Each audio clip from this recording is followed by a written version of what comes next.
आपल्या सर्वांना बँकेत व्यवहार करावेच लागतात, त्याच्याशिवाय काही गत्यंतर नाही. तुम्हाला काही ना काही कामासाठी जावंच लागतात. ठेवी म्हणा, कर्ज म्हणा किंवा दुसऱ्या कामासाठी सारख्या फेऱ्या माराव्या लागतात बँकांमध्ये.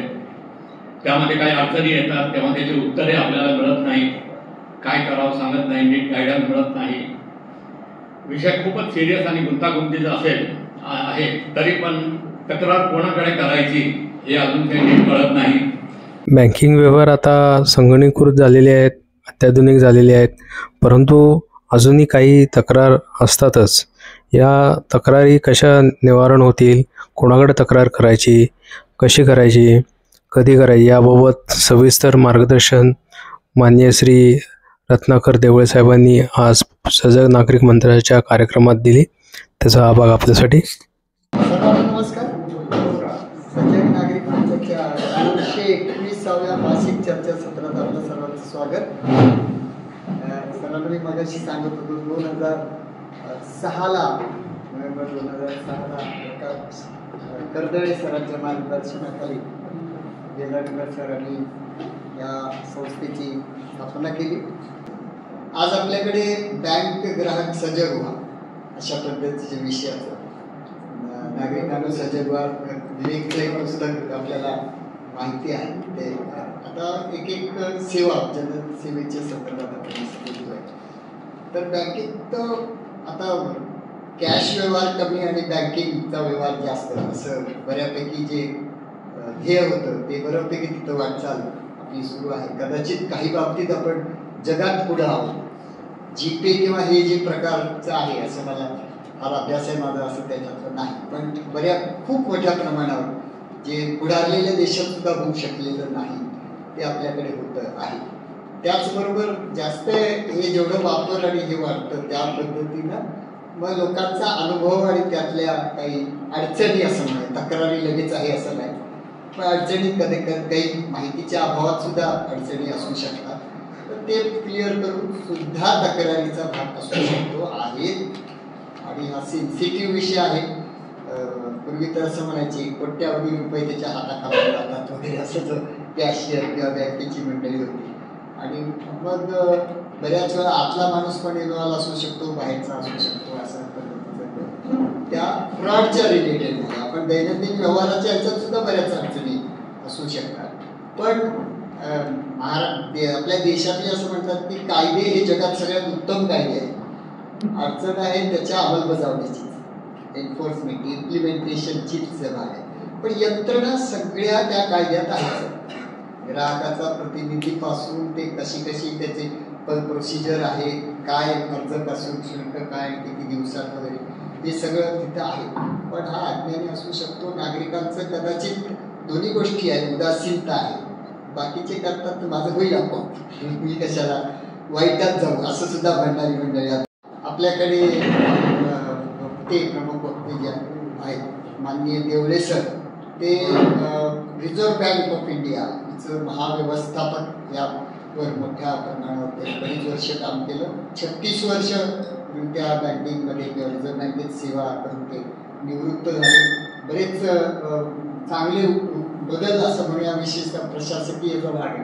आपण मुंबईला जाताना सिडकोच्या तिथं रिझर्व्ह बँकेचं मोठं एक आवार इमारत सर आपल्याला दिसतं. त्यांच्या पुढाकाराने ते तिथं झालं. त्याच्यानंतर ते निवृत्त झाल्यानंतर सुद्धा बँकिंगच्या संदर्भातली त्यांची आवड आणि अभ्यास आपल्याकडच्या 2 बँका, जनसेवा बँक, जनता सहकारी बँक याच्यात काही संचालक मंडळावर काही सुद्धा होते.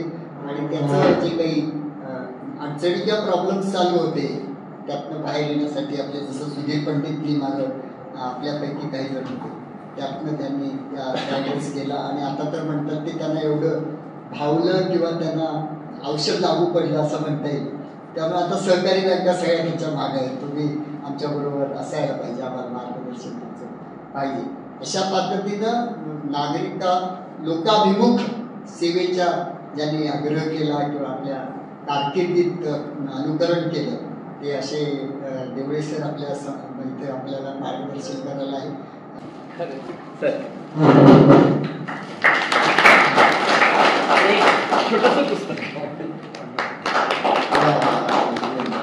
मी देवळे साहेबांना विनंती करतो की त्यांनी आजच्या विषयाला सुरुवात करावी.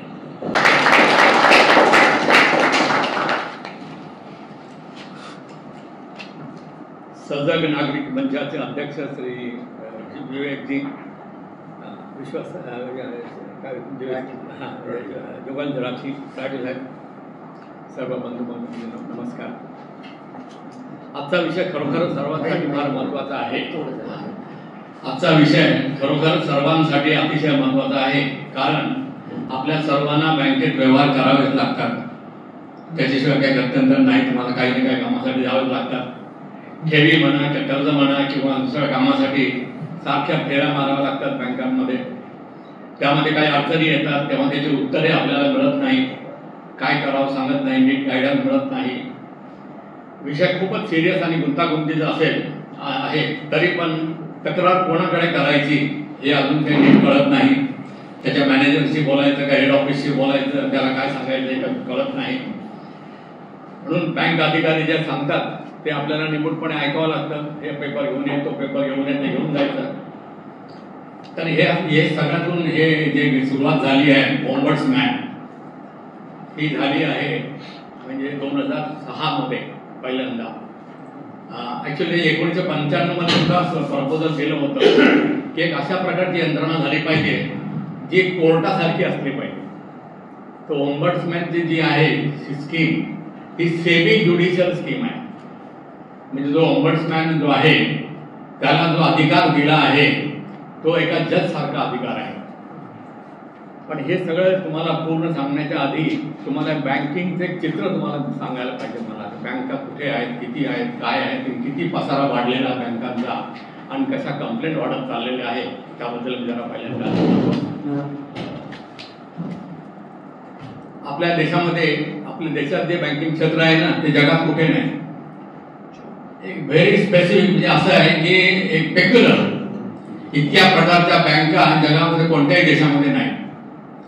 ते किती एकच क्षेत्र म्हणजे एवढा मोठा पसारा आहे आपला देशाचा बँकिंग, तो त्याची तुम्हाला कल्पना देतो. पब्लिक सेक्टर बँक 12 आहे. या पब्लिक सेक्टर बँका आतापर्यंत 30 होत्या. 30 होत त्या 12वर आल्या. का आल्या? तर सरकारी मालकीच्या ज्या बँका आहेत त्या बँकांना आपल्या टॅक्स मधून कॅपिटल द्यावं लागायचं. आपल्याकडून जो इन्कम टॅक्स, जीएसटी जे काय सगळं जमा होतं टॅक्सेशन मध्ये बजेटमध्ये, त्यातून बँकांना भांडवल द्यावं लागायचं. कारण सरकार मालक म्हणजे मालकाची कॅपिटल असली पाहिजे. गव्हर्नमेंट ऑफ इंडिया मालक आहे बँकांचा, तर त्यांचं स्वतःच कॅपिटल असली पाहिजे. तर ती कॅपिटल कुठून देणार? तर आपल्याकडून घेऊन त्यांना देणार. म्हणून एक तरफ गेले. आता 30 पैकी आता फक्त 12 सरकारी बँका राहिलेल्या आहेत. 18 बँकांमध्ये या प्रायव्हेटायझेशन झालं आहे.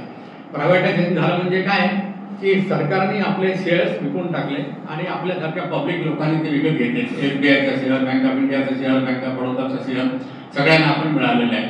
त्यामुळे एक बर्डन जास्त कमी झालं.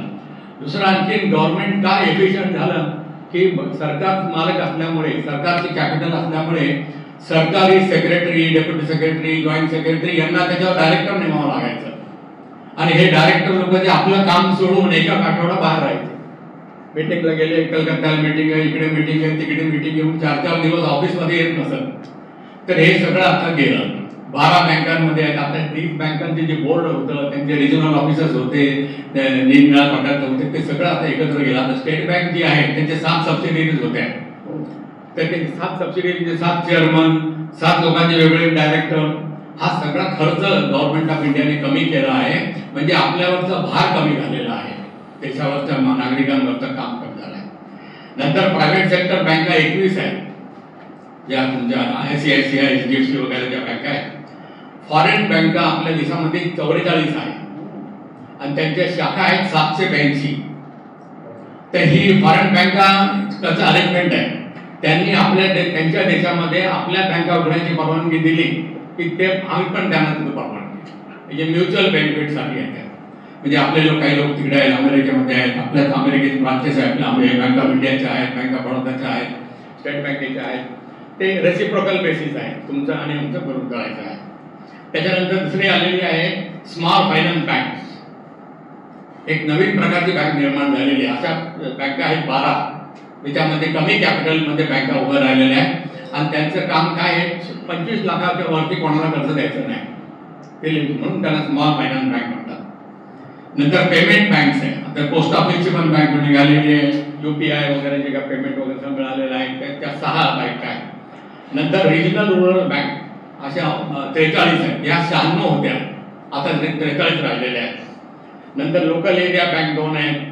Cooperative bank, state cooperative bank आपल्या देशामध्ये 31 राज्य आहेत, 31 स्टेट कोऑपरेटिव्ह बँक आहेत. 371 जिल्हे आहेत, 371 डिस्ट्रिक्ट सेंट्रल कोऑपरेटिव्ह बँक आहेत. नंतर अर्बन कोऑपरेटिव्ह बँक, जनता बँक म्हणलं तुम्हाला, जनसेवा बँक, जे काय बँक आहेत छोट्या छोट्या अर्बन बँक, त्या आहेत 1465. छोट्या छोट्या बँक आहेत.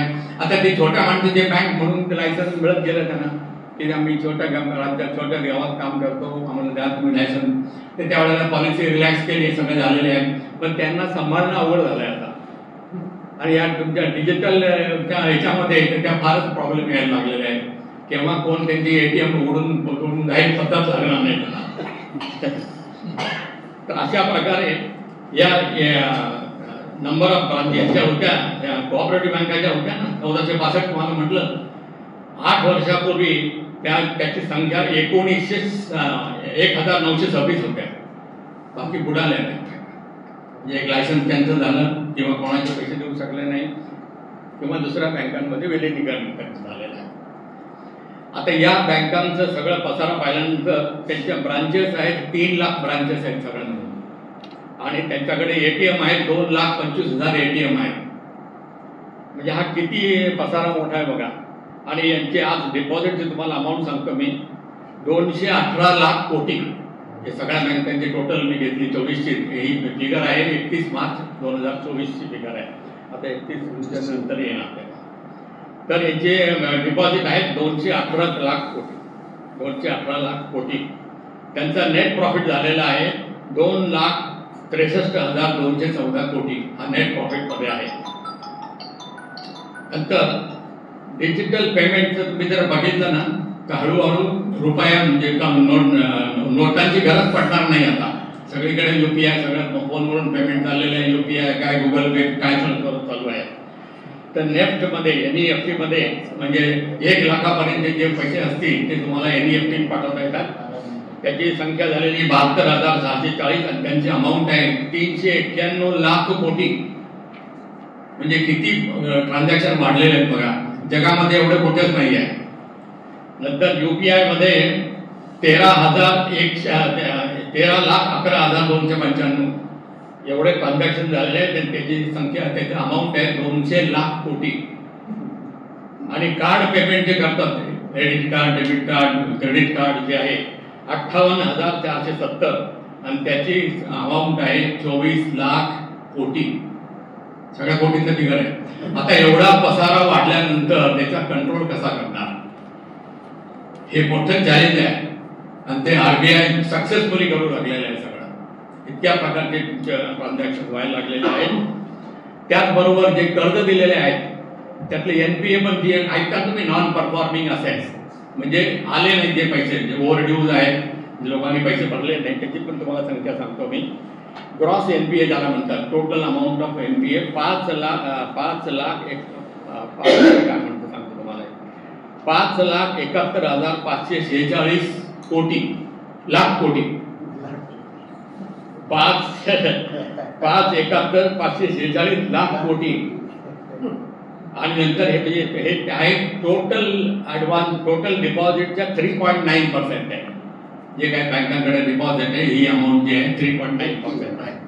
आणि नेट NPA ज्याला म्हणतात, म्हणजे त्याची तरतूद आपण करून ठेवली बँकेने जी तरतूद करून ठेवली ती मायनस केल्यानंतर 1,35,320 कोटी एवढी दिलेली आहे. हा एवढा सगळा पसारा सांभाळायचा म्हणजे मग आता डिजिटलमध्ये खूपच ट्रान्झॅक्शनमध्ये नेहमी काही ना काही सारख्या कंप्लेंट यायला लागलेल्या आहेत. तर या कंप्लेंटची व्यवस्था करण्यासाठी रिझर्व्ह बँकेने 2006 मध्ये याचा विचार केला की आम्ही जे कंप्लेंट, आधी आमच्याकडे कंप्लेंट सेक्शन होते डिपार्टमेंटमध्ये, प्रत्येक डिपार्टमेंटला एक कंप्लेंट सेक्शन होतं. म्हणजे फॉरेन एक्सचेंजचं असेल तर त्या डिपार्टमेंटला एक छोटं सेक्शन होतं. कोऑपरेटिव्ह बँकेचं असं डिपार्टमेंट असेल त्यामध्ये छोटं सेक्शन होतं, तसंच कमर्शियल बँकांचं होतं. कोणाची कंप्लेंट आल्यानंतर काय व्हायचं की आम्ही ते कंप्लेंट त्या बँकेला पाठवायचं. नुसते पोस्ट ऑफिसचं काम तिथून आले की तिकडे पाठवून द्यायचं आणि मग तिथे गेल्यानंतर तो काय ऍक्शन घेतो कधी आता सगळं ट्रॅक राहत नव्हता काही.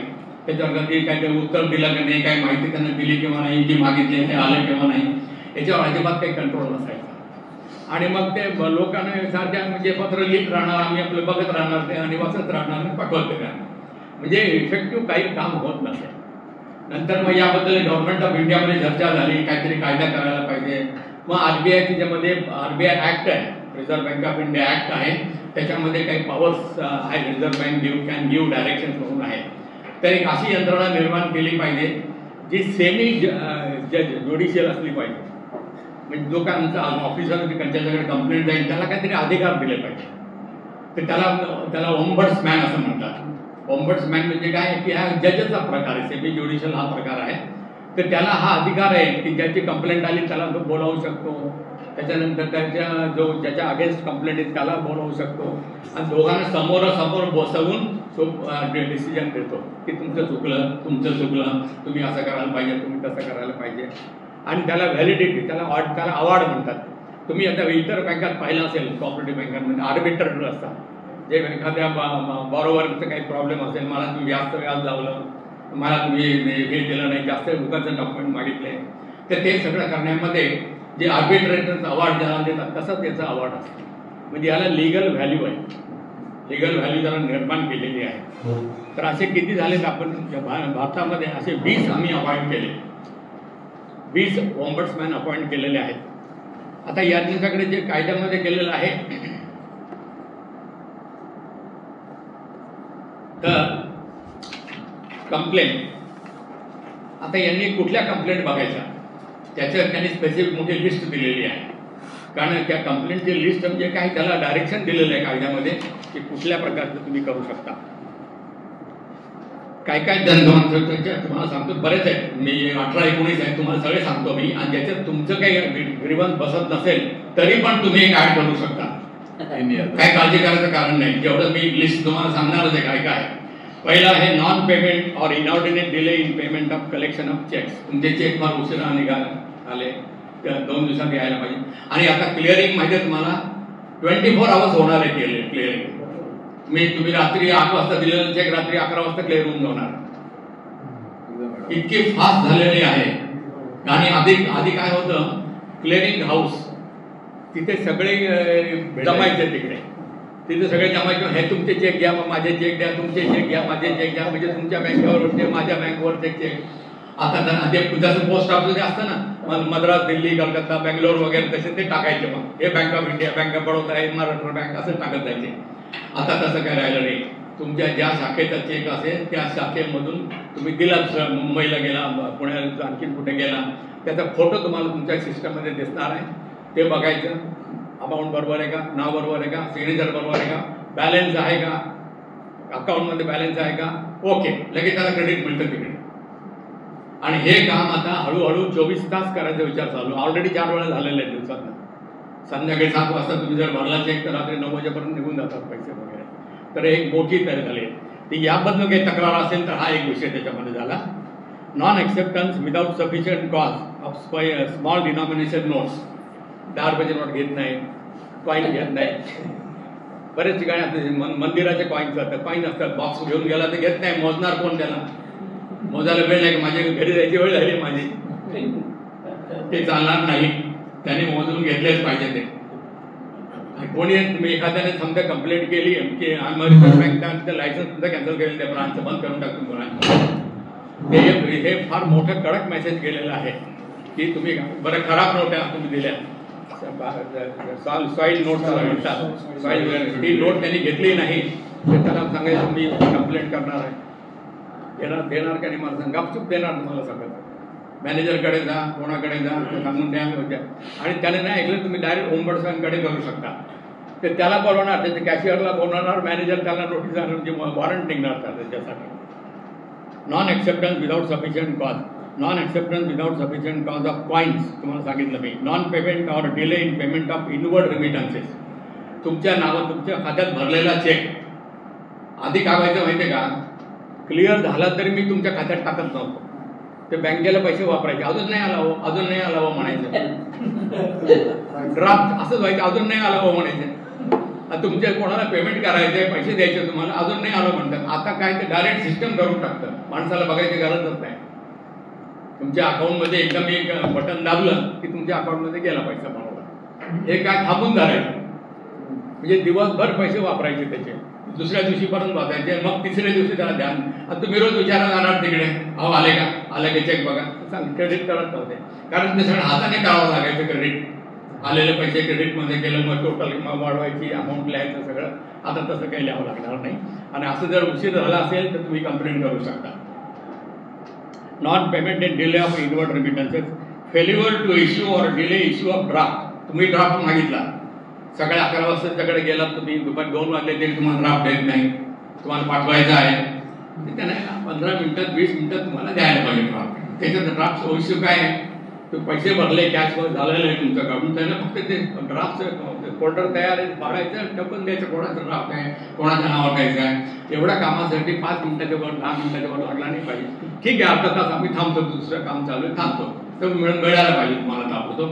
नाही मिळालं तर तुम्ही कंप्लेंट करू शकता. ज्याच्यामुळे तुमचं नुकसान झालं, तुम्ही वेळेत भरला नाही, तुमचं नुकसान झालं असेल, तुम्हाला काहीतरी 12 वाजता भरायचं होतं, नाही भरू शकला, तर ते तुम्ही क्लेम करू शकता. Non adherence to prescribed working hours, 3:30 पर्यंत बँक चालते, 2:30 पर्यंत चालते, तो 2:15 बंद करून गेला, तुम्ही कंप्लेंट करू शकता. फेल्युअर टू ऑनर गॅरंटी और लेटर ऑफ क्रेडिट. आता तुम्ही काय गॅरंटी इश्यू करतात बँकला, जसं ॲडव्हान्स देत लोन देतात ना, तशी गॅरंटी असते. ती गॅरंटी म्हणजे अगेन्स्ट फुल पेमेंट पण असू शकते, किंवा आणखीन काही सिक्युरिटी घेऊन पण देता येते ती. तर ती तुम्हाला तुम्ही जर ऑनर केली नाही तर तो पण एक मोठा ऑफेन्स होतो. फेल्युअर टू प्रोव्हाइड और delay in providing banking facility other than loans and advances promised in writing bye bank. तुम्ही ज्या ज्या फॅसिलिटी द्यायला पाहिजे तर तुम्ही दिल्या नाही तर तो पण एक मोठा गुन्हा होतो. Delays or non credit produce of parties account, non payment of deposit, non observance of RBI directive, म्हणजे रिझर्व्ह बँकेच्या कुठल्याही इन्स्ट्रक्शन तुम्ही पाळल्या नाहीत त्याबद्दल. Delay in receipt of export proceeds, जसे एक्सपोर्टचे पैसे तुमच्याकडे आलेले आहेत ते तुम्हाला काढू दिले नाही, ते हे सगळे आहेत. त्यामध्ये ECGC येतो सर, ECGC पण येतात. हो, एक्सपोर्ट क्रेडिट गॅरंटी कॉर्पोरेशनचे पण सगळं कवर्ड आहे. Anything connected with banking is that. ECGC cannot function नाही ना, बँकेशिवाय काम करू शकतच नाही असं आहे. कारण त्यामुळे तुमचा एक्सपोर्ट थांबू शकतो, डिले होऊ शकतो, तुमचे पैसे उशिरा येऊ शकतात, ते पण तुम्हाला क्लेम करता येतात. Refusal to open deposit account without any, कोणी बँक अकाउंट उघडायला गेले तर ते उघडणार नाही म्हणाले वगैरे, हा एक मोठा गुन्हा आहे. नॉन अडरन्स टू बँक सबसिडियरीज, छोटे छोटे पुष्कळ आहेत. Non disbursement of delay in disbursement of pension. Pension आता बघितलं मी, तुम्ही स्टेट बँक ऑफ इंडियाचं बघितलं असेल, मी आता तिथे आशांची DRDOची जी ब्रांच आहे, सकाळी 8 वाजता येऊन बसतात. हो, म्हाताऱ्या बाई काय येतात, लेडीज विडो येतात, तिथे बसतात, डबा आणतात जेवायला बरोबर, कारण पैसे मिळायला 2 वाजणार आहेत. सकाळी 8, 8:30 येऊन बसतात तिथे. मी स्वतःहून बघून आलेलं आहे. त्याने म्हणजे पेन्शन म्हातारे लोक आहेत, त्या कोणाला तरी त्यांना बरोबर आणावं लागतं, रिक्षा द्यावं लागतं, काही लोक व्हीलचेअरवर येतात. हे दृश्य पाहिल्यानंतर फार वाईट वाटतं. आणि पण ते बँक म्हणून ते 2च माणसं आहे आमच्याकडे, 2च काउंटर आहे, हे करणं ते काय करणं हे समजत नाही. पण एक कंप्लेंट करू शकता तुम्ही, काय असेल कुठे खरोखर तुम्हाला त्रास होत असेल तर तुम्ही कंप्लेंट करायला, कॉम्पेन्सेशन मागायला मागू शकता, सगळं करू शकता. Refusal of delay in issuing, failure to service delay, refusal कमी केला तर ठीक आहे. असे छोटे छोटे भरपूर आहेत जे आता मी एवढं वाचत नाही, खूपच छोटे छोटे असे. तर तुम्हाला जे वाटतं, जे तुम्ही अनुभव केलेला आहे त्याची काही काळजी होऊ नका, डायरेक्ट त्याच्यावर कंप्लेंट करू शकाल. जे तुम्हाला डायरेक्ट कंप्लेंट करू. Complaint in any one of the following ground, non observance of RBI directive, delay in sanction, non acceptance of application for loan. लोनचा अर्ज दिला तो घेत नाही, तुम्ही घेतच नाही अर्ज, तो का घेत नाही ते लिहून द्यायला पाहिजे त्याने. Non observance of any the banking ombudsman. आता हे जे 20 तुम्हाला जे दिले मी आपल्या महाराष्ट्रासाठी कोण आहे त्याचं नाव तुम्हाला येतं, त्याचा ॲड्रेस मला येतो. डॉक्टर नीना रोहित जैन, लिहून घ्या तुमच्या, ज्या कोणाला कंप्लेंट करायची असेल तर महाराष्ट्रासाठी हा ॲड्रेस आहे. हा ombudsman doctor Nina Rohit Jain, reserve bank of India, reserve bank of India, 4th floor, 4था मजला, ऑपोजिट मुंबई सेंट्रल स्टेशन. मुंबईचं बॉम्बे सेंट्रल स्टेशन जे आहे ST स्टँड जे आहे त्या बाजूलाच रिझर्व्ह बँक आहे. भायखळा लागतो ना, भायखळा लागतो ना, भायखळा बॉम्बे 1, मुंबई 4008 आहे ते. मुंबई सेंट्रल स्टेशनच्या समोर आहे आणि ST स्टँडच्या बाजूला आहे, तिथे रिझर्व्ह बँकेची बिल्डिंग आहे. तिकडे मला मराठा मंदिर दिल्लीमध्ये गेलो होतो तर RBIने मला तिकडे सांगितलं, ते आहे ना जीवनदीप बिल्डिंगमध्ये, त्यांनी सांगितलं की अशोक मिश्रा म्हणून तिकडे आहे, आणि त्यांनी सर्व जेवढे ॲप्लिकेशन दिले ते सर्व रिजेक्ट केले. निकाली काढला असून 10-15 लेटर पाठवून टाकले आणि काय पण हे डिसिजन दिलं नाही. तर याचा 4th फ्लोअर सांगितलं, मुंबई सेंट्रल स्टेशन, भायखळा, मुंबई. त्याचा टेलिफोन नंबर आहे 230-220-228. याला भायखळा म्हणतात. भायखळा, मुंबई 4008. याचा तुम्हाला ईमेल पाठवायचे असेल तर CMS. सांगू काय फोन नंबर बरं सांगतो. ईमेल त्याचं लिहून घ्या, CMS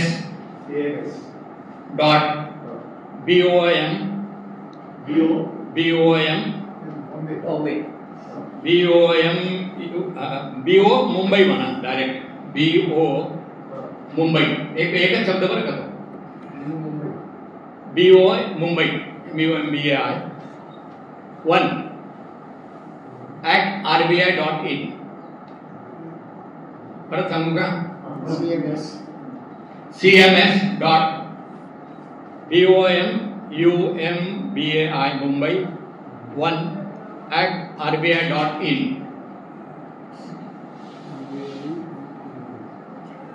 नंबर आहे 230-220-28.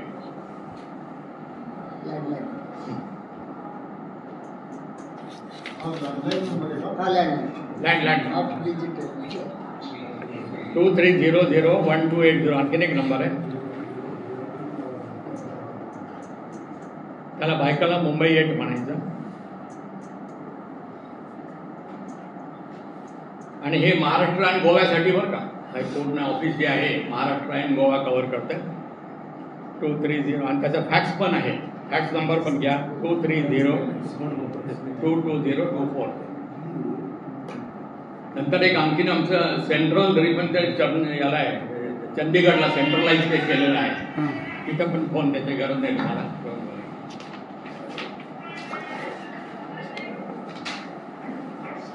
आणि या कंप्लेंटमध्ये नॉन रेसिडेंट इंडियनला पण कंप्लेंट करता येतात. NRIच्या अकाउंटमध्ये काही प्रॉब्लेम असेल ते पण करू शकतात. Refusal to open deposit account हे पण एक आहे. Levying charges without adequate prior notice. आता काही आता एक केस आपली तुम्ही सांगत होता, कोणीतरी सांगितले तुमचे मिनिमम बॅलन्स ठेवलं नाही म्हणून तुम्हाला चार्जेस लावलेला आहे, तर त्यांनी त्यांचं काम आहे तुम्हाला मेसेज पाठवायला पाहिजे डेबिट करायच्या आधी. काय पाहिजे की तुमचं मिनिमम बॅलन्स नाही आहे, तुम्हाला एवढं दंड होणार आहे. आणि अशी कंडिशन तुमच्या पासबुकमध्ये प्रिंटेड पाहिजे. तुम्हाला जे पासबुक दिलेलं आहे त्या पासबुकमध्ये असलं पाहिजे ते. आणि हे नसेल तर तुम्ही क्लेम करू शकता, तुम्ही मला चार्ज करू शकत नाही. मिनिमम बॅलन्स एका बँकेने जवळजवळ 88 लाख रुपये असे पेनल्टी जमा केली. नॉट मेंटेनिंग मिनिमम बॅलन्स, सगळे अकाउंट डेबिट करून टाकले. RBIनं त्यांना 15 कोटीचा फाईन केला. पण तुम्हाला कसं तुम्ही काय त्यांना नोटीस दिली नाही, काही नाही, त्यांना विचारलं नाही, तुझं मिनिमम बॅलन्स मला सांगितलं असतं मी आणून ठेवलं असतं. तर विदाऊट नोटीस तुम्हाला विदाऊट आस्किंग ते कस्टमर करू शकत नाही.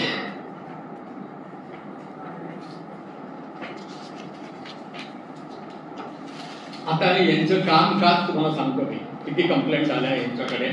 त्यांचा रिपोर्ट वाचला मी आता सकाळी. 2024चा रिपोर्ट आहे तो, मार्च 24चा रिपोर्ट आहे. किती कंप्लेंट आल्या?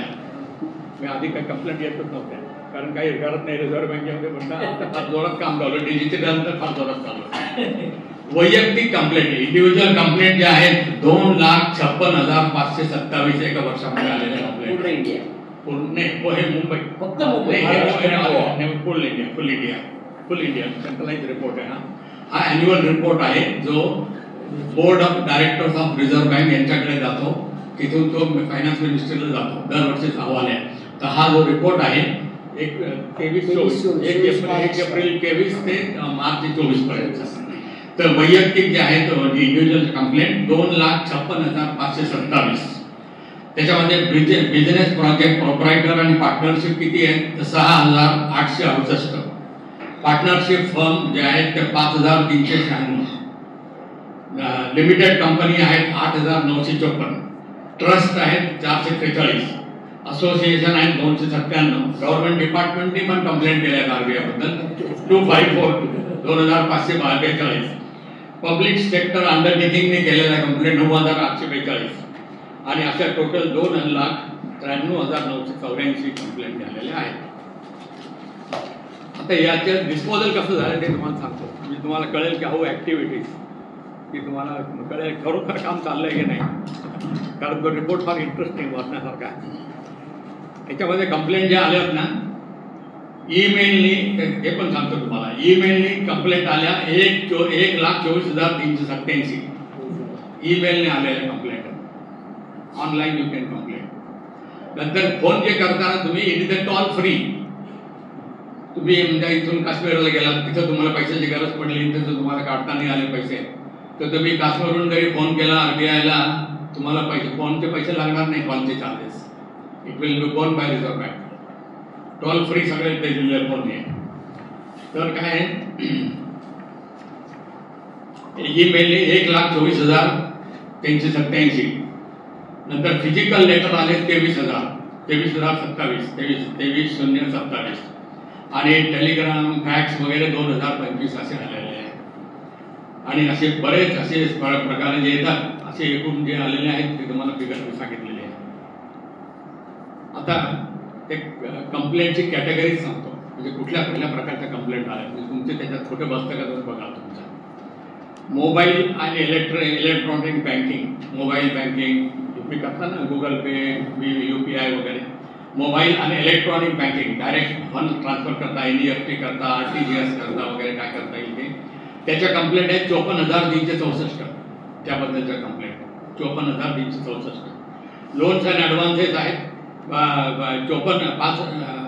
54,336. कशाबद्दल आहे? लोन आणि ॲडव्हान्सेस दिला नाही, कमी दिलं, व्याज जास्त लावलं वगैरे, अशा प्रकारच्या complaint. Opening of accounts 46,315. Credit कार्डच्या कंप्लेंट 33,198. ATM डेबिट कार्डच्या कंप्लेंट 2,51,000 आणि 25,173. Pension related 4,104. आणि remittance and collection of instruments 4,999. तर एवढं मोठं काम हे चालू आहे.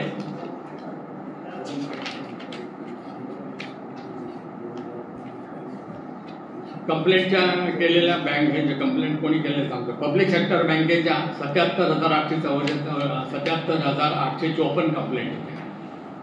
परत प्रायव्हेट सेक्टर बँकेच्या 67,679 कंप्लेंट होत्या. पेमेंट बँकेच्या कंप्लेंट 5,443. स्मॉल फायनान्स बँकच्या कंप्लेंट होत्या 2,570. फॉरेन बँकेच्या होत्या 5,014. आणि अदर दुसरे छोट्या मोठ्या कोऑपरेटिव्ह बँका वगैरे सगळ्यात मिळून 34,326. याचं रिझॉल्युशन कसं केलं, सोडवल्या कसं, ती पण फिगर आहे आपल्याकडे. म्हणजे या ओम्बड्समॅननी किती रिवाईज केल्या, किती सेटल केल्या, किती मध्ये अवॉर्ड दिले, ते पण तुम्हाला सांगतो. पब्लिक सेक्टर बँकेच्या मध्ये 77,000 पैकी 45,757 बँकांमध्ये डिसिजन दिलं. रिकन्सिलिएशन करून त्याच्याकडून त्यांना पाहिजे तसं डिसिजन मिळालेलं आहे. प्रायव्हेट सेक्टर बँकेचे 35,099. पेमेंट बँकेचं 3,171. नंतर स्मॉल फायनान्स बँकाचं 1,309. फॉरेन बँकांचं 3,275. अदर्स 21,462. आणि हे जे आहे ना ऍप्लिकेबल टू सगळ्या नाही बरं का, सगळ्या बँका याच्यामध्ये येतात, कोऑपरेटिव्ह बँका पण याच्यामध्ये आहेत. NBFC कोऑपरेटिव्ह बँकेच्या तुमच्या पहिल्या नॅशनलाइज बँका येतात सगळ्या, नंतर प्रायव्हेट सेक्टर बँक आहेत. कोऑपरेटिव्ह बँकांमध्ये फक्त शेड्युल्ड कोऑपरेटिव्ह बँक्स येणार, सगळ्या नॉन शेड्युल्ड. तुम्हाला 1465 जे सांगितलं ना, उदाहरणार्थ जनता सहकारी बँक शेड्युल्ड आहे, सारस्वत सहकारी बँक, तुमचे काय म्हणतात त्याला, मोठ्या मोठ्या बँका ज्या आहेत त्या आता 19 फक्त आहेत त्या बँका ज्या शेड्यूल झालेल्या आहेत. बाकी छोट्या बँकांना नाही. छोट्या बँका ज्या जशी जनसेवा बँक आहे, आणखी तुमचे छोट्या छोट्या कोऑपरेटिव्ह बँका ज्या आहेत त्यांना only scheduled banks are you can give complaint असं. यांचं म्हणणं NBFCचं काय म्हणतं? NBFC पण आहे मध्ये. NBFC सगळ्या हे सगळ्यांना हे एंटायर फायनान्शियल सेक्टर आहे, एंटायर फायनान्शियल सेक्टरला ऍप्लिकेबल आहे. NBFCज आहेत, इन्शुरन्स कंपनीज आहेत. आता इन्शुरन्स कंपनीमध्ये 2 प्रकारचे आहेत, इकडे पण आहेत तिथे पण.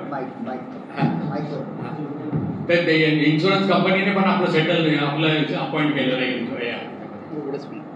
छोट्या बँकेसाठी पुढे छोट्या बँकेसाठी काय ज्या शेड्यूल नाहीये अशा कोऑपरेटिव्ह बँकेसाठी कंप्लेंट करायची. शेड्यूल कुठे काय म्हणतात? शेड्यूल कोऑपरेटिव्ह बँक नाहीये आहेत ना. नसलेल्या लहान कोऑपरेटिव्ह बँका नाही.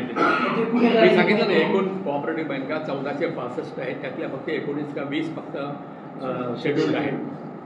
त्यांच्यासाठी एक लिमिट असते की तुमचे एवढे डिपॉझिट असले पाहिजे, एवढे तुमचे लोन असले पाहिजे, तुमचे ब्रांचेस एवढे असल्या पाहिजे.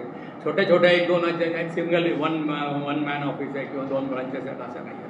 त्यांच्यासाठी कोणतं प्रॉब्लेम? त्यांच्यासाठी काय व्यवस्था आहे? त्यांच्यासाठी तुम्हाला त्यांच्याकडे केला किंवा रिझर्व्ह बँकेला करावं लागेल. तुम्हाला ओम्बड्समॅनकडे जाता येत नाही, RBI जाता येत नाही, रिझर्व्ह बँकेकडे जायला मोकळ्या, काय प्रॉब्लेम. एक विचारायचं आहे, हे जे अवॉर्डचं सांगितलं ना, किती वेळेला अवॉर्ड मिळाले, कितीला पेटाळून दिलं ते काय माहितीये का, काही ठिकाणी अवॉर्ड त्याच्यामध्ये काय असतं माहितीये का, डिस्कशनला बोलवत होतो. म्हणजे तुमच्या ज्याने कंप्लेंट केली त्याचं ऐकतो, बँकवाल्याचं ऐकतो, दोघांचं ऐकल्यानंतर मग कोण चुकीचं आहे, कोण चुकला, कोणाचं चुकलं हे सगळं ठरवतो तिकडे. त्यानंतर त्याच्यावर ऑर्डर देत होतो आणि ती ऑर्डर दिल्यानंतर इट इज अवॉर्ड त्याला अवॉर्ड म्हणतात. त्या अवॉर्ड त्याने दिल्यानंतर मग ते बँकेच्या फेवरमध्ये असेल किंवा त्या कस्टमरच्या फेवरमध्ये असेल ते देतं, अवॉर्ड देतात. आणि हे सगळं झालेलं आहे त्याच्यामध्ये. कंप्लेंट करण्यामध्ये टाइम लिमिट काही नाही, टाइम असे पेटसेप केलेलं नाही. कारण काही इतके कॉम्प्लिकेशन असतात ते 6 महिने चालू शकतात, 2 महिने चालू शकतात, परत ते हिअरिंग बोलावतात तुम्हाला. माझं मत असं आहे की 10-20% फक्त अवॉर्ड ग्रँट होतात, बाकी सगळे रिजेक्ट नाही. हे रिजेक्ट करतात, होतात. व्हेरी रेअर अवॉर्ड देतात, सगळ्यांची पेटाळून देतात, निकाली काढतात. काहीच नाही झाला, आम्हाला ज्युरिस्डिक्शनच नाही, अमुकच नाही. नाही असं नाही होणार, बहुतेक फार सिन्सिअरली कामं होतात तिथे, असं नाही होणार. अवॉर्डचं मला सिन्सिअरली कामं होतात, पण जी लोक कामं करतात ते कमर्शियल बँकिंग त्यांना माहिती नाही, अशा लोकांकडे असतं. हा माझा अनुभव आहे. आणि याच्याबद्दल मी गव्हर्नरला लिहिलंही होतं की तुम्ही नॅशनलाइज बँकेतले लोक डेप्युटेशनवर घ्या. नेहमीप्रमाणे उत्तर आलेलं नाही. त्यांनी काउंटरच कधी पाहिलं नाही, ते काय डिसिजन करणार. बरेचदा सांगतात ज्युरिस्डिक्शन नाही. आता कंप्लेंट कशा हे झालं, म्युच्युअल सेटलमेंट म्हणजे बँक ऑफिसरला बोलवलं आणि त्या कस्टमर ज्याने कंप्लेंट केली त्याला बोलवलं. त्यांच्या दोघांच्या कन्सल्टेशनमध्ये 1,10,073 केसेस निघाले तेवढ्यापैकी. म्हणजे काय, जे ज्याने वॉचमॅनने तुमच्या त्या ओम्बड्समॅनने सांगितलं ते बँकेने ऐकलं आणि जे काही ॲडवाईस कस्टमरला दिलं त्याने पण ऐकलं. त्याच्यामध्ये दोघांचं सेटलमेंट झालेलं आहे. 1,10,073 केसेसमध्ये झालं आहे. पण ही पिरियड 5-6 महिने चालते, 4-5 महिने वगैरे चालतात केसेस. नंतर अवॉर्ड द्यावं लागलं ओम्बड्समॅनला फक्त 33 केसेसमध्ये. सांगतात माझ्याकडे मी फिगर घेतले, मला हे सापडून आलं याच्यामध्ये. तर 33 केसेस त्यांनी फक्त अवॉर्ड दिलेले आहे. म्हणजे दोघंही ऐकायला तयार नाही. आता मी सांगतो तसं करा तुम्ही. जजमेंट देतो आहे त्याच्यासारखं तुम्ही दिलं. 33 केसेस त्याने दिलेले आहे. Complaint rejected 62,936. म्हणजे आता ते काहीतरी बोगस कंप्लेंट असेल किंवा खोटी कंप्लेंट केलेली आहे, उगाच त्रास देण्यासाठी केलेली आहे, ब्रांच मॅनेजरला त्रास देण्यासाठी केली आहे वगैरे वगैरे असू शकतं ते. तर अशा 62,936 हा फक्त 23-24 रिपोर्ट मी तुम्हाला सांगितलेला आहे. हे सगळे रिपोर्ट RBIच्या वेबसाईटवर मिळतात तुम्हाला. पहिल्या 3-4 वर्षाच्या पूर्ण जेव्हापासून सुरू झालेलं आहे तेव्हापासून सगळं तुम्हाला मिळतं. ह्या सकाळी 24 रिपोर्ट वाचून मी नोट करून तुम्हाला सांगण्यासाठी आणलं इकडे. नंतर मेंटेनेबल कंप्लेंट्स विड्रॉन, म्हणजे तुम्हाला बघ मला नको आम्ही आता जात नाही पुढे, मी विड्रॉ करतो माझी कंप्लेंट. अशा 952 कंप्लेंट विड्रॉ केल्या. म्हणजे सगळं बोलून गोड बोलून सगळं झालेलं आहे. एक पैसा खर्च न करता तुम्हाला काय तिथे जावं लागलं तेवढाच तुमचा जो खर्च असेल त्या ऑफिसवर तुम्हाला जावं लागलं तेवढा, पण तुमच्या कंप्लेंट सगळ्या व्हायला लागलेल्या आहे. तर it has become very popular. Ombudsman झालेले आहे आणि त्या आणखीन त्यांचे ॲडिशनल पोस्ट वाढवा म्हणून चाललेलं आहे आमच्याकडे सुद्धा. की हे जसं टेक्नॉलॉजीमुळे सगळे UPI UP सगळ्या प्रकारचे पेमेंट वाढलेले आहेत, कंप्लेंट पण वाढलेले आहेत, म्हणून त्या ठिकाणी करावं लागेल. तर क्रेडिट कार्डच्या एवढ्या कंप्लेंट आहेत, विड्रॉलच्या कंप्लेंट आहेत, खूप प्रकारचे कंप्लेंट यायला झालेल्या आहेत.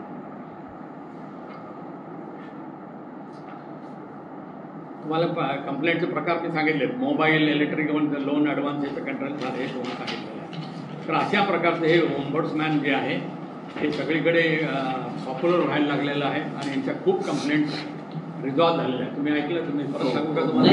ऐकलं म्हणजे बऱ्याचशा रिझॉल्व झालेल्या, अवॉर्ड दिलेला आहे आणि त्यांना द्यावे लागले अवॉर्ड फक्त फार कमी केसेसनं द्यावं लागेल. पण त्यांच्या समोर बोलवल्यानंतर दोघं तयार होतात. मग तो पण म्हणतो हा पण एक पाऊल मागे जातो, तो पण एक पाऊल मागे जातो, बरं ठीक आहे देऊन टाकू, तुझे पैसे देऊन टाकू, तुमचं काय नुकसान झालं देऊन टाकतो. तर अशा पद्धतीने सेटल. पण याच्यामध्ये टाईम कंप्लेंट तुम्ही केव्हा करू शकता? 1 वर्षापर्यंत कंप्लेंट करू शकता, असं नाही आहे बरं का. तुम्ही तुमचं जे काय झालं 1 वर्षाच्या आतमध्ये कंप्लेंट करू शकता. 1 वर्ष म्हणजे 6 महिन्यांनी करा, 5 महिन्यांनी करा, असं नाही की तुम्हाला 30 दिवसात कंप्लेंट केली पाहिजे, असं काही नाही. तुम्हाला वेळ मिळेल तेव्हा, जेव्हा तुम्हाला समजेल तेव्हा तुम्ही करू शकता. फुल केस काय झाली, काय करायला पाहिजे, तुम्ही ॲडवाईस घेऊ शकता. म्हणजे तुम्हाला कंप्लेंट करण्यासाठी रिझर्व्ह बँकेने एवढा वेळ दिलेला आहे कस्टमरला. ऑफिस आहे नाही, पुण्याला नाही, हे महाराष्ट्र ऑफिस नाही, महाराष्ट्रासाठी मुंबईला. पण एक तुम्हाला विचार करण्यासाठी 1 वर्षाचा वेळ दिलेला आहे. ते 30 दिवसात उत्तर द्या वगैरे वगैरे असं भानगड नाही.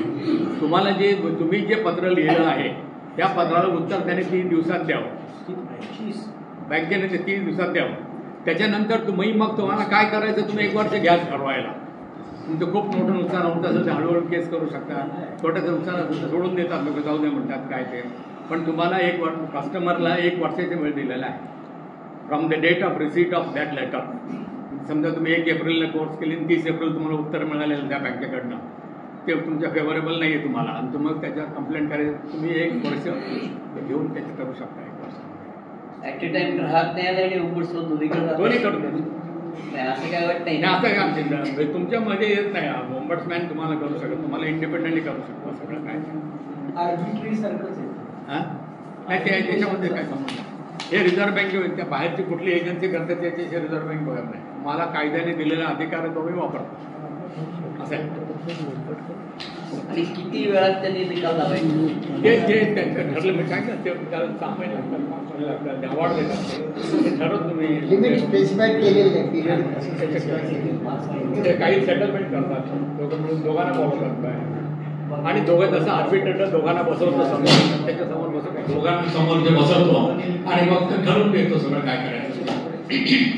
ओम्बड्समॅनने जे रिजेक्ट केले 65,000 वेळ, तर ते जर कंप्लेनंटला वाटलं असेल की योग्य झालं, तुम्हाला कोर्टात जाऊ शकता, तुम्हाला कोर्टात जाऊ शकता. आणि सहसा बरं का एनी केस अगेन्स्ट रिझर्व्ह बँक आतापर्यंत एकही रिझर्व्ह बँक लॉस्ट सिंगल केस. कारण काय जज काय म्हणतात, हे बँकिंग आम्हाला काही समजत नाही, जे काही रिझर्व्ह बँक केलं ते बरोबर आहे. कुठलाही सांगते आतापर्यंत रिझर्व्ह बँकेची एकही केस रिझर्व्ह बँक हरलेलं नाही. कारण ते म्हणतात की we don't want to interfere in this. तुम्ही ऐकून घेतात ते म्हणजे तुम्ही तुमचा RBI शोधू द्या, बरंच केलेलं आहे. तर ते स्पेशलाइज्ड एजन्सी आहे ना, बँकिंग फक्त रिझर्व्ह बँक जे सांगेल ते फायनल. कोर्ट पण ऐकतात, ते काय पॉलिसी केलेली आहे त्यांच्या याच्यामध्ये केलेली आहे आणि पब्लिक इंटरेस्टमध्ये आहे आणि it is policy is to protect the interest of depositors. Reserve बँकेचे एकच वाक्य सगळीकडे, to protect the interest of depositors. जे काय आम्ही करतो ते कारण काय की तुमच्याकडे बँकांकडे जे डिपॉझिट आहे ते काय पब्लिक मध्ये पेएबल ऑन डिमांड. तुम्ही 1 वर्षाची एफडी केली तरी दुसऱ्या दिवशी जाऊन परत मागू शकता. तो म्हणू शकत नाही अरे तुम्ही एफडी केली आता 1 वर्षाने मॅच्युअर होणार आहे आता कसं काय तुम्हाला ते सांगणार नाही. जेव्हा पाहिजे तेव्हा मी येऊ शकतो काढून. तुम्ही म्हणू शकत नाही की 2 वर्षाचं डिपॉझिट ठेवलं तुम्ही 15 दिवसाचं डिपॉझिट ठेवलं तुम्हाला काढायचं काढून घ्या व्याज मिळणार नाही काय होईल. पण तुम्ही जेवढं जिथपर्यंत ठेवले तिथपर्यंत व्याज तुम्हाला द्यावं लागेल. असं नाही की ते बँक असं म्हणू शकत नाही अरे तुम्ही जर 3 वर्षाचं डिपॉझिट ठेवलं आता कसं काय काढू शकता तुम्ही असं होऊ शकत नाही. तर deposits are payable on demand. आणि सगळे डिपॉझिट जे आहेत बँकांकडे कुठलंही म्हणजे 90% of deposits are for only 1 year. आणि लोन जे देतात त्याच्यासाठी 5 वर्ष 10 वर्ष बघा तुम्ही कसं आहे हे मिसमॅच कसं आहे. म्हणजे डिपॉझिट मी केव्हाही काढू शकतो पण लोनसाठी मी 10 महिने 10 वर्ष दिलेले आहे. हाऊसिंग लोन घेतलं एखाद्याने रिटायरमेंट पर्यंत देतो पैसे हप्ते तो हळूहळू. म्हणजे किती कशी सिस्टम आहे बघा. डिपॉझिटला तुम्हाला वेळ दिलेला आहे आणि याच्यासाठी वेगळा वेळ असं कसं चालेल. म्हणून रिझर्व्ह बँकेचं काय to protect the interest of depositors. 15 दिवसाचा डिपॉझिट असो 1 महिन्याचा असो कुठला असो ते दिलं ते तुम्हाला केव्हाही काढू शकतात हे महत्वाचं आहे. आणि जे काही सिस्टीम आहे आणि long term loan are long term deposit are short term म्हणून सगळीकडे मिसमॅच असतो हा. म्हणून हे बँका अडचणीमध्ये येतात त्याचं कारण हे आहे. पूर्वी sir term institution reserve bank encourage करत नव्हती होम लोन सारखी लोन. ही अलीकडच्या काळात सगळं चेंज झालं. माहिती का होम लोन्स वगैरे बिल्ड्स अदर इकॉनॉमी बिल्डरची इकॉनॉमी होते. बाकी फॅक्टरीचा जोरात चालतात सिमेंटची फॅक्टरी जोरात चालते टाईलची फॅक्टरी जोरात चालते. सगळ्या प्रकारचं सगळीकडे इकॉनॉमी बूम होते ना. हे दिलं पाहिजे लोन नाहीतर कसे होणार.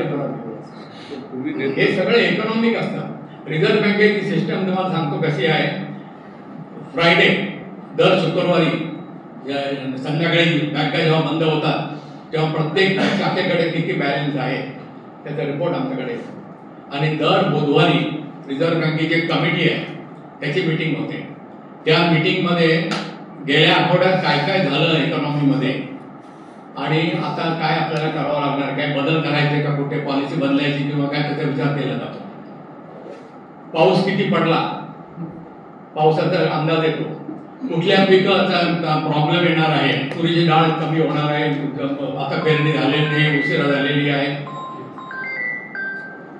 तर हे प्रकारचे सगळे ते इंडिकेटर्स येतात सगळे आणि हे दर आठवड्याला चालतं सगळे इंडिकेटर्स पूर्ण कम्प्लीट सगळ्या बँकांकडून रिपोर्ट येतात. म्हणजे कॅश किती सर्क्युलेशन मध्ये किती कॅश आहे आणि मग त्याच्यात कमी घालायची का जास्त करायची फार जास्त झाली आहे का कमी आहे ते सगळ्यात विचार केला जातो त्याच्यामध्ये. ते ही फार ऑटोमॅटिक सिस्टम सगळे अशी लावलेली आहे की ही सगळी सिस्टम काम करते असे. आणि फायनान्स सेक्रेटरी आणि रिझर्व्ह बँक गव्हर्नर इथून फोन विसरला की फायनान्स सेक्रेटरी बोलतो दुसरा मध्ये कोणी येत नाही. त्यांची हॉटलाईन होती मुंबई आणि दिल्लीची फायनान्स सेक्रेटरी आणि रिझर्व्ह बँक गव्हर्नर जे दर बुधवारी ते येऊ शकत नसेल ते बोलतात काय त्यांचं डिस्कशन करतात ते. आणि मध्ये कोणी त्याचा नाहीये साहेबांनी शिपाई ऐकला पीए ऐकला प्रायव्हेट सेक्रेटरी ऐकला कोणी नसतं. जे काय लोकांना बोलायचं ते बोलतात आणि काय निर्णय घेतात ते घेतात. म्हणजे इतक्या सिस्टमॅटिक काम चालतं फार टेक्निकल काम आहे सगळं. हवामानाचे अंदाज पावसाचे अंदाज हे सगळं तिथे केले. इकॉनॉमीवर कुठल्या पक्यावर परिणाम होणार आहे कुठल्या प्रकारचे भाव वाढू शकतात सगळं त्या प्रकारचे.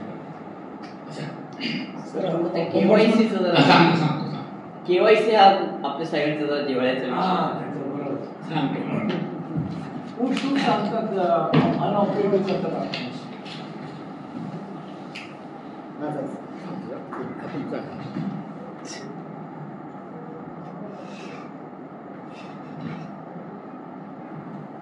केवायसी तुम्हाला माहिती आहे आधी अकाउंट उघडताना आपल्याला कोणाच्या तरी इंट्रोड्युसर लागत होता माहिती आहे.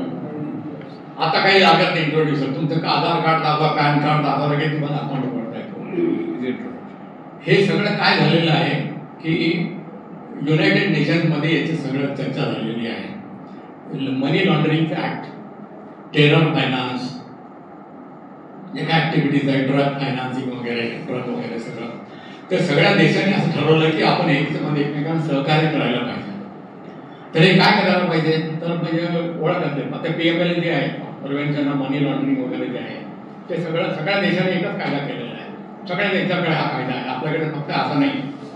तर आपल्याकडे आता इम्प्लिमेंटेशन जोरात चालू आहे त्याचं. पण हा कायदा केव्हा चाललेला आहे आणि सगळ्यात कुठलेही अमेरिका असो, फ्रान्स असो, जर्मनी असो, सगळ्यात, कारण युनायटेड नेशन्समध्ये चर्चा राहिली की टेरर फायनान्सिंग होत आहे, टेरर तयार होत आहे, नवीन त्या प्रकारचे काय म्हणतात त्याला युद्धाचे साधन म्हणजे बरंच काही म्हणजे बराच प्रकारचा बिझनेस चालतो तिकडे. तर याच्यावर कंट्रोल करण्यासाठी आपण माहिती शेअर केली पाहिजे आणि मग आपले कस्टमरचं आपण त्यांचे डील असेल तर ते त्यांच्याबद्दल जास्त माहिती घेतली पाहिजे.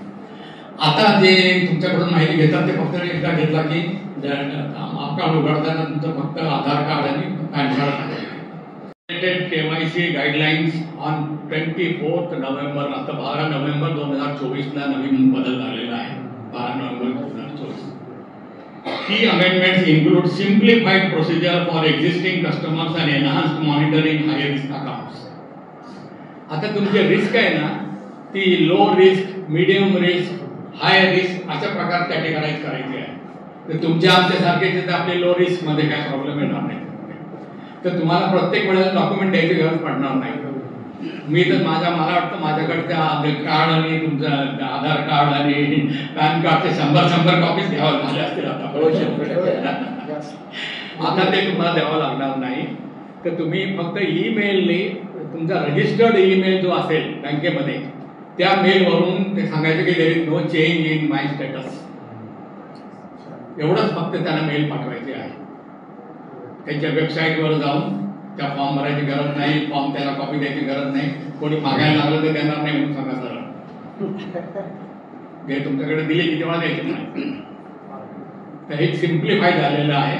पण याची गरज आहे याची, कारण काय माहिती आहे का, फायनान्स मिनिस्ट्रीमध्ये एक CIU आहे, सेल फॉर हे म्हणतात त्याला डाऊटफुल ट्रान्झॅक्शन, इंटेन्सिव्ह ट्रान्झॅक्शन आहे.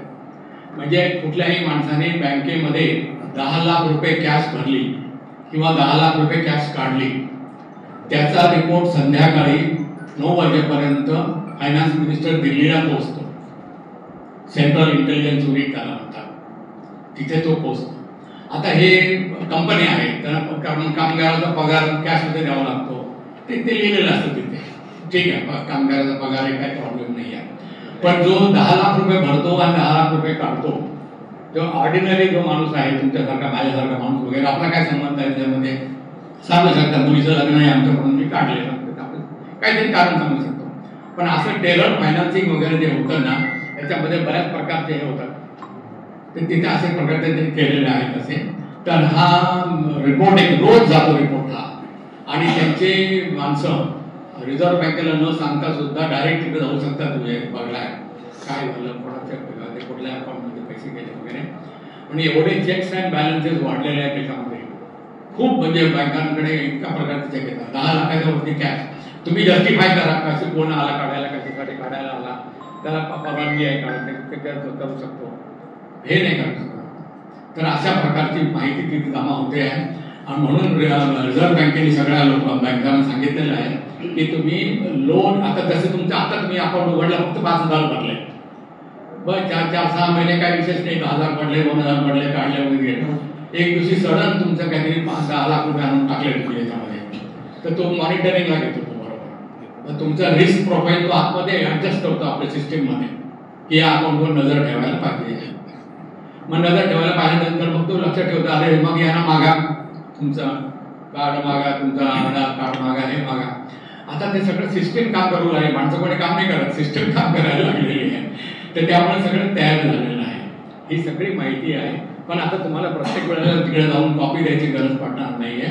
हे सगळं तुम्ही सांगू शकता की, आणि तुम्ही तुमच्या रजिस्टर्ड मेलवरून किंवा रजिस्टर्ड टेलिफोनवरून त्यांना मेल पाठवू शकता, मेसेज पाठवू शकता की there is no change in माझ्या कुठलाही पत्ता बदलला नाही, नाव बदलला नाही, काय बदललं नाही, आहे तेच आहे सगळं.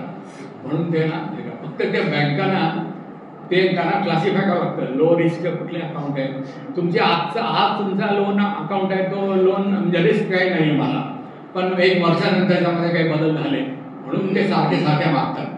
ते कारण आहे. तुम्हाला मागायचं कारण काय आहे की तुमचं लो रिस्क प्रोफाईल आहे. आता माहिती आहे आम्हाला, पण ते काय सगळ्यांनाच मागत सुटतात. ते अकाउंटमध्ये जो कोणी येईल त्याला ते म्हणून, आणि त्यांचा नंबर नावा होतो ना, अहो मी 10 लोकांचे आणले, 20 लोकांचे आले, त्याचं आउटपुट जास्त वाटतं. ते दाखवायसाठी तो घेतो सगळं. पण त्याला नागरिक ग्राहकांना त्रास होतो सर. ते कशासाठी करतात त्यांचा विषय. पण रिस्क कॅटेगरीमध्ये हे कस्टमरला काय माहिती नाही, काय कस्टमर माहिती अनऑपरेटिव्ह अकाउंट ते पण सांगतो. तर रिझर्व्ह बँकेने काय केलं, फार इंटरेस्टिंग शब्द विचारला आहे. तुमच्या बँकांमध्ये 10 वर्ष एखादा अकाउंट ऑपरेट झाला नसेल, गव्हर्नमेंट अकाउंट, आणि त्याची डेट आहे 31 डिसेंबर.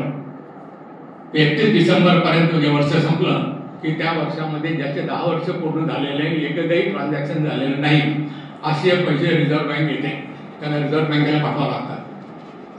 इतके वर्ष त्या बँका फुकट वापरत होते. आता रिझर्व्ह बँकेने ते घेतलेलं आहे. कशासाठी घेतलेलं आहे? डिपॉझिटर्स एज्युकेशन फंड काढला रिझर्व्ह बँकेने. Public depositor education fund. तो कोणासाठी? या बँकांमध्ये मॉडर्न कॉलेज मी जातो लेक्चरला कधी, तर तिथे फ्युचर बँकर्स तयार करतात. बीकॉमचे स्टुडंट आहेत वगैरे, त्यांना बँकर व्हायचं आहे, तर त्यांना स्कॉलरशिप देऊ लागले रिझर्व्ह बँक. त्या कोणी MA करतंय, कोणी कॉमर्समध्ये करतं, कोणी बँकिंगमध्ये करतंय. तर त्याच्या असे आयडेंटिफाय केले ते. तर असे त्यांनी कॉलेजेस आयडेंटिफाय केले, आणि हे जे पैसे जमा झालेले आहेत, आणि जेव्हा तुमच्याकडे मागायला येईल 11व्या वर्षी सुरुवात मागायला कोणी आला पैसा, तर त्याचा अर्ज तुम्ही रिझर्व्ह बँकेला पाठवायचा. तिथून तुम्हाला पैसे मिळतील. पैसे मिळतील हो, 100%. कारण तुमचे पैसे तुम्ही 10 वर्ष आले नाही, हा तुमचे माझे वडील होते त्यांनी पाठवलं नाही, मी आता मला पैसे मागतील, देऊ शकतो तुम्ही पैसे. रिझर्व्ह बँक कोणाचा एक पैसा ठेवणार नाही. पण या पैशांचा उपयोग जे बँका आपल्यासाठी स्वतःसाठी करत होते, तो रिझर्व्ह बँकेने अमिताभ बच्चनला 5 कोटी दिले. तिथे पाहिजे RBI काय, RBI काय, तुम्हाला टीव्हीवर ऍडव्हर्टाइजमेंट येतात. त्याला 5 कोटी रुपये दिलेले आहेत RBI. ते तुमच्या लोकांच्या फंडातून दिलेले आहेत सगळ्या. आता वर्ष दीड वर्षाने झाली बँका म्हणतात. त्याचे 10 वर्षाचे नाही, कारण ते डिपॉझिटर फंड म्हणतात. सांगतात तुम्हाला ऑपरेटिव्ह केलंय, परत KYC करा. मला बरेच पैसा दर वर्षाला सांगतात. दुसरं अकाउंट उघडायचं असेल तर ठीक आहे.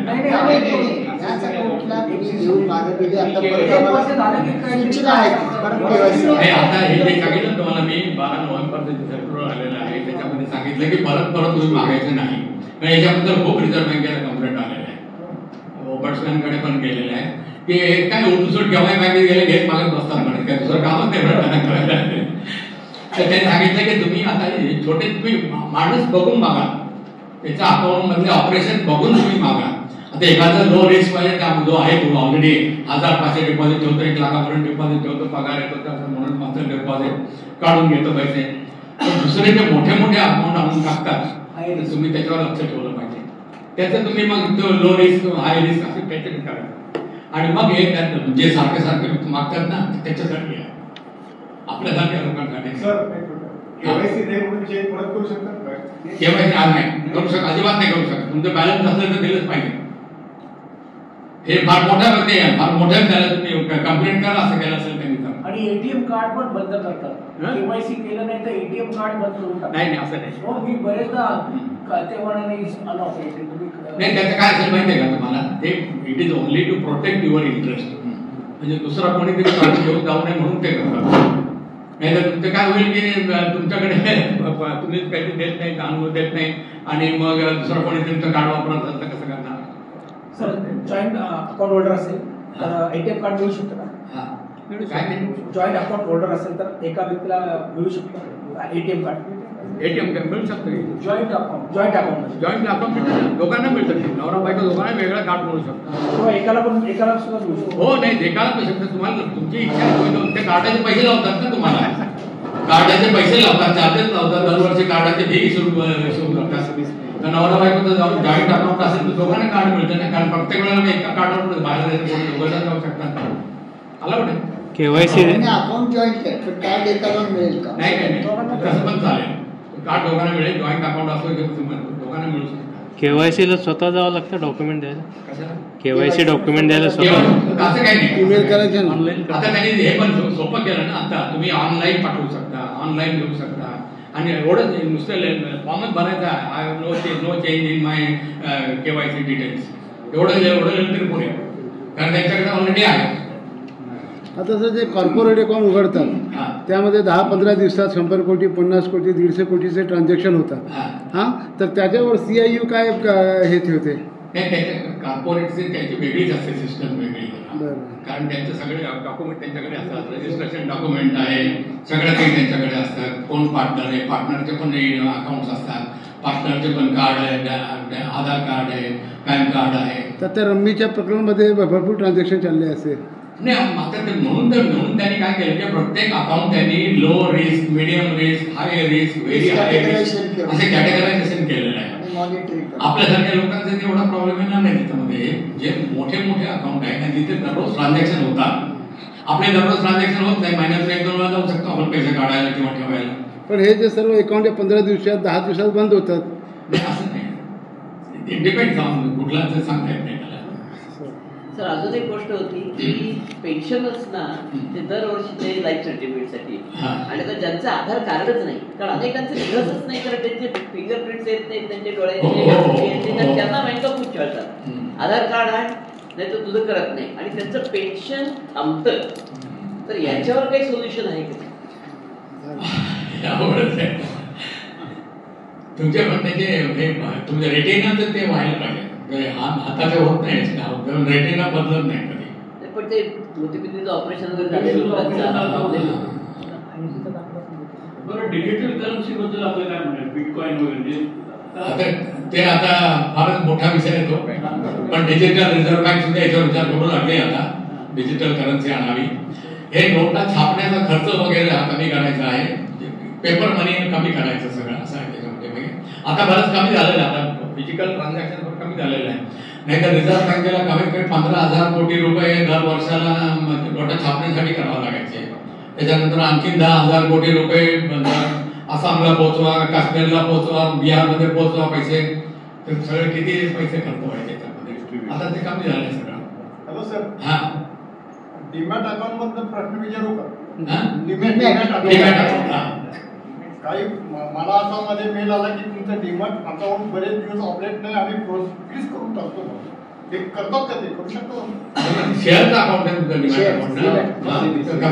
काय करणार तुम्ही? काय पैसे भरले नाही का त्याच्यात? ट्रान्झॅक्शन काही केलं नाही 1 वर्ष. नाही, पण तुम्ही त्याचे चार्जेस घेतात. चार्जेस घेतो, ऑटोमॅटिक डेबिट पडतं. मग ते काय बंद करा म्हणतात, काय म्हणतात? केवायसी अपडेट करावं. केवायसी अपडेट केवायसी काय अपडेट केलं तरी सुद्धा मेल आला मला. काय म्हणतात? काय ते म्हणतात तुमचं अकाउंट तुम्ही ट्रान्झॅक्शन काही करत नाही, 1 वर्षभर बंद आहे, आम्ही फ्रीज करून टाकतो. आता ते सांगू शकतात का मला? एक शेअर घ्या आणि एक शेअर विका. 1 शेअर घेता येतो आता, 1 शेअर घ्या, 1 शेअर घ्या किंवा आपल्याला एखादं शेअर विका, एखादं शेअर विका, म्हणजे आपण पैसे